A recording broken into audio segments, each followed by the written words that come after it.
High-level conversations taking place right now at the White House about a response to Syria. We're going to learn very soon whether the United States military will be conducting some sort of strike on that country. And, of course, we'll bring it to you the second we hear. Many people believe that is likely to happen. It is also almost universally assumed in the United States that that attack can take place with minimal risk. But is that true? Are there possible hazards to a serious strike? Douglas McGregor is a retired Army colonel. He's author of the book Margin of Victory, and he joins us tonight. Colonel, thanks very much for coming on. So assuming this does happen, right, and again, many people believe it will, what are the risks? Well, it depends on the option that he selects. I mean, obviously, I'm one of those people that voted for Trump, the nationalist, yes, who believed that America first meant avoiding conflict and building prosperity at home. The best option is nothing at all. He seems to be in the grip of the globalists, you know, the global nannies that want to run around in Madeleine Albright's world and punish evildoers for reasons that don't make any sense to me, since we have no real interest in Syria, and the war there is effectively over. But I think he's looking at three possibilities right now. One is nothing, which is probably not going to happen. Two is another cosmetic strike, like the one last year. Yes. You'll recall that last year we fired 60-some cruise missiles. They landed in the dirt, exploded nicely. Everyone congratulated themselves, and we walked away, and nothing happened. The third option is a serious air and sea-based assault with missiles, aircraft, against a number of very sensitive targets where potentially we could end up killing Russians, Iranians, as well as Syrian government forces and potentially civilians. It sounds like, from facts that have been reported, the likelihood of killing foreign nationals, Russians specifically, in Syria in a widespread strike is very high.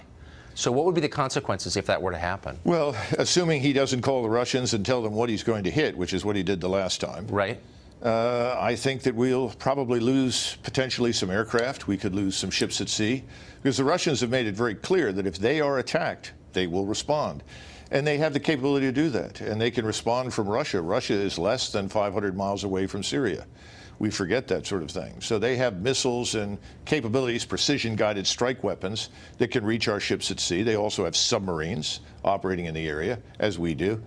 So the potential for a real collision on the conventional level is very high. So I think most Americans watching this, whether they supported the idea of the strike, if indeed it happens, want there to be an upside for the United States. The only upside that I can see is non-intervention, because we don't have anything at stake. If we get involved and we do something along the lines of the third option that I described, and we lose people, Americans are going to say, what? What happened? Why? What's the rationale for this? Remember, Trump used to say over and over and over again, what's in it for us? And he pointed to the last 15 years and said trillions and trillions of dollars lost, nothing achieved. What are we trying to achieve? What's the end state that we're looking for? If all we're doing is expressing our righteous indignation at the alleged use of a chemical weapon, we're kidding ourselves. There are no good guys on the ground in Syria. Any number of people could have done this. So who are the figures in the president's orbit encouraging this? Who isn't? I mean, this is the question that, you know, we raise routinely. Again, it's back to the globalist versus the nationalist. He seems to have lots of globalists around him. I'm sure John Bolton is excited at the prospect of bombing somebody somewhere. I suspect that he's being supported in the Pentagon as well. Who's going to push back against this? I don't know. I've never seen any evidence for serious pushback, someone who says absolutely not. So the president seems to be on his own, if he's still the nationalist that he said he was. Clarify, if you would. I mean, you make, I think, a pretty strong case for not doing this. What would be the case? What is the case being made to the president for doing this? Well, I think he's being told that he has no choice, which is absolutely wrong. He's the president of the United States. He does not have to intervene under any circumstances. But the globalists are saying, well, it's a matter of global leadership. You have to be seen as being on the moral high ground. Remember, hypocrisy is the tribute that vice pays to virtue. We have a lot of hypocrisy in this town about what is right and what is wrong and what is moral and what is not. And I think he's going to be presented with this specious moral argument. There's nothing moral about coming into a war where 250,000 people have already been killed. You've been around this sort of thing your whole life, yes, many decades. Are you surprised by the support that this decision is getting from the left, from liberals on other channels? No, not at all, because I think the left-right dichotomy is very misleading in this town. I think you have nationalists and you have globalists. The globalists dramatically outnumber those of us who are preeminently concerned about what's in the interest of the United States. They're living in Madeleine Albright's world. And the president is in danger of joining the likes of LBJ and George W. Bush, failed presidents, failed administrations involved in failed wars, by listening to these people. He should not act.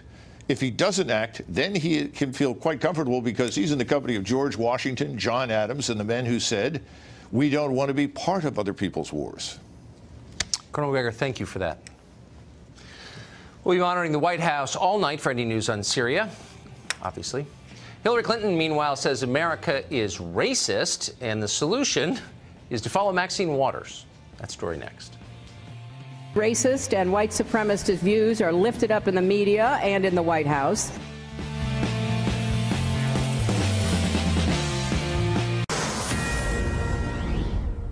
We've been waiting for news on Syria and the American response, and apparently we have some. We want to go to Brett Baer, who has that information, who's standing by.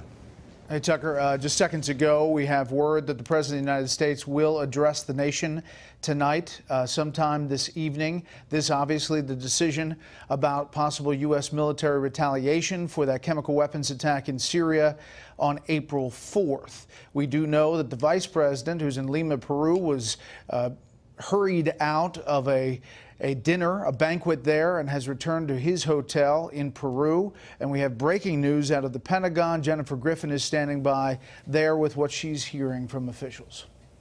Jen.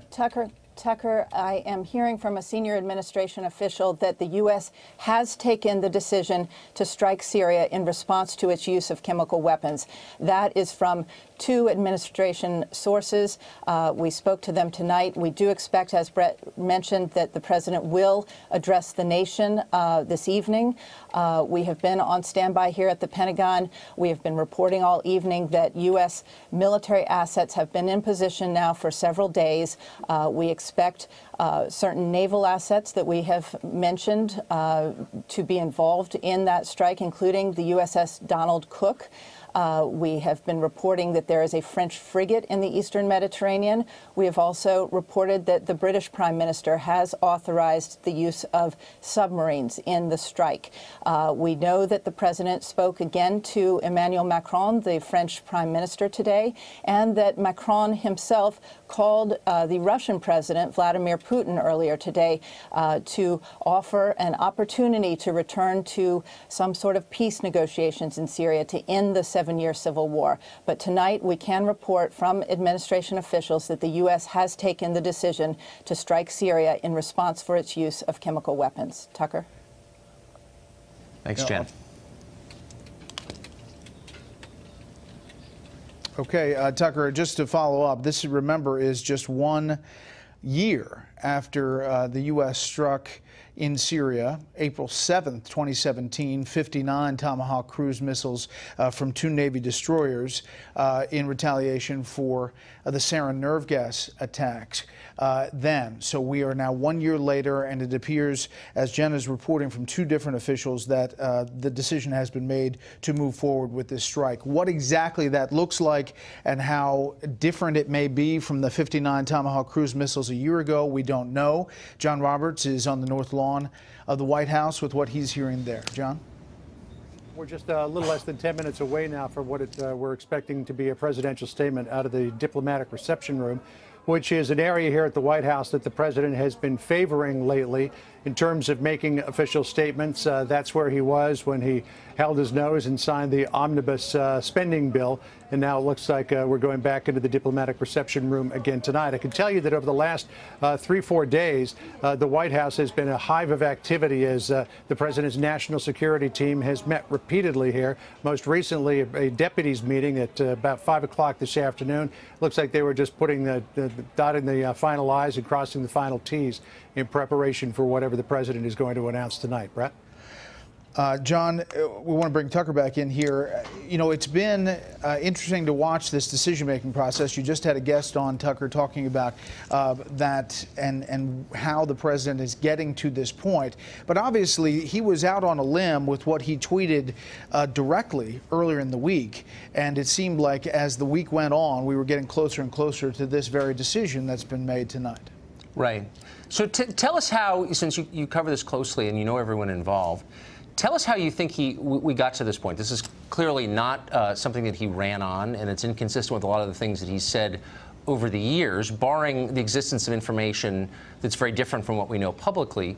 Who in his orbit do you think was encouraging this decision? Well, clearly, his new national security advisor is in the position, at least previously, has said. John Bolton has criticized President Obama for his lack of following up on the red line, as has President Trump, and was largely seen as a successful deployment of those Tomahawk cruise missiles a year ago, felt good about it and talked about it. I think Bolton was probably actively involved here. The inside skinny that we get from officials around town is that there was a battle back and forth about the level of response. Not that there was going to be no response, but what it would look like and whether it would include aircraft and what it looks like. And we're still trying to get tonight what that might be, Tucker. Yeah, we certainly are. Interesting. So your sources suggest that John Bolton was, and it would make sense, but would be an advocate for this. Yes, 100%. And, you know, once the president said what he said on Twitter, and obviously he walked it back a bit, saying it could happen at any time, it is in the same position as the president of the United States laying down a marker and saying something, and if it had not been followed through, based on the intelligence they had, they say that the Syrian military is 100% behind this. Now, I know what you've been talking about and talking through, but the officials we're talking to say they're confident on the intelligence. Yeah, they've said that to me, too. Thank you, Brett. We're going to be checking, of course, in with Brett Baird for the rest of the night as we follow this unfolding story. The president is set to speak in about 4 minutes from now. I want to go back to Colonel McGregor, who's still here in the studio with us. So the idea that the United States could know for certain that the chemical attack came from the Syrian government in less than a week after the attack seems implausible. That's what they're saying. What's your take on that? Well, I know that the Swedish government offered to conduct a thorough investigation, and that was rejected in the UN by us and our allies. So it would seem that we've decided to strike on the basis of what we say we know. And let's be frank, again, 250,000 people have been killed in this war. This war is about over. The Turks, the Iranians, and the Russians are going to divide up Syria. That's inevitable. They hopefully will be able to establish peace, but that presupposes that they can all reach an amicable solution. The question is, why are we doing this? Well, we're obviously being pushed by other countries to do this. And is it possible, since we are doing it, and we're going to hear the details in about 3 minutes, is it possible to act in a way that helps us, that benefits the United States? Well, frankly, no, because, again, this is over. The decision has been made. We have no role in Syria for all intents and purposes. Secondly, the targets, if they are only Syrian targets and we are informing the Russians ahead of time, are irrelevant. The Syrians don't have enough. May I stop you there and ask, do you think it's likely that, as in the case last year, that we've alerted the Russians where we're striking so they can move their troops out of the way? I suspect so. I think so. I'd be surprised if we did not. Because, again, do we want to risk a serious confrontation with the Russians? I hope the president will tell us when he speaks. But I suspect he will say, yes, we have informed the Russians because we're pinning this exclusively on the Syrian government. But hitting the Syrian government installations is irrelevant. So the attack, the missile strike almost exactly a year ago, took place less than a week after the United States announced a change in its policy towards Syria, that we're no longer going to try and take out the Assad government. Right. Less than a week later, there was this chemical attack that we said the Assad government committed.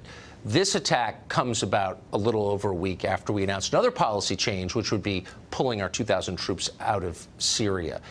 Do you have to be a conspiracy nut to see that maybe there's a connection between the changes in policy and these chemical attacks? No, I don't think you do. And that's why I think Americans should be skeptical of what they're hearing. it would have been better to have had a thorough investigation by a third party. We went through this in the past in Europe. We had the Finns come in who were considered to be reliable, uninvolved partners that settled these kinds of issues. I don't think we want to settle the issue. I think we want to strike. I think there is an enormous amount of support and interest inside the United States, in Washington, in the Department of Defense, in the State Department, to keep us in Syria, to keep that little 2,000-man force up in the northeastern corner of that country. I think it's foolish. I think it's self-defeating and unnecessary, and it actually raises the stakes down the line. I think we should get out. I agree with the president. It also raises the question, who's in charge? I mean, you can elect a president on the basis of one thing, and you find out that, you know, the person you voted for is not really in charge. Well, the swamp seems to be everywhere. Yeah, it does. Of course, there's a lot going on, and we're going to relinquish this show, but Fox coverage, of course, will continue. Bret Baier, Jennifer Griffin, the entire Fox News team will be here throughout the night for developments on Syria. We're looking where it looks like we're about 20 seconds away from what we think will be a live address from the President of the United States from Washington. As you heard Bret Baier say, by the way, the Vice President is traveling in South America, Peru, and the pool was pulled back to its hotel. So we'll find out very soon. Good night from Washington.